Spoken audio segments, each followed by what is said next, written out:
અમદાવાદ મનપાના class 1 chief fire officer Amit Dongre અને તેના વતી 36,000 રૂપિયાની લાંચ લેતા ભાવસી ઝાલાને એસીબીએ ઝડપી લીધા બાદ હવે તપાસનો ધમધમાટ શરૂ થયો છે।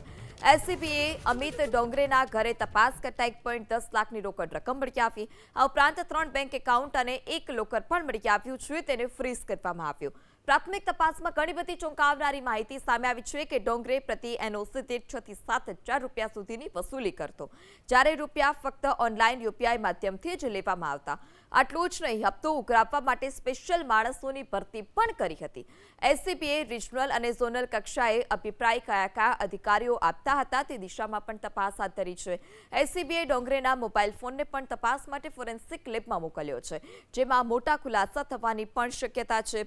એસીબીએ શનિવારે બંનેને ભદ્રકોટ સમક્ષ રજૂ કર્યા હતા, જ્યાં કોર્ટે 12 દિવસના રિમાન્ડ મંજૂર કર્યા છે। ફાયર વિભાગમાં તો એક ચર્ચા એવી પણ છે કે ફાયર એનઓસી રિવ્યુ કરાવવા માટે 25,000, નવી એનઓસી માટે 2 થી 10 લાખ સુધીનો ભાવ લેવાતો હતો।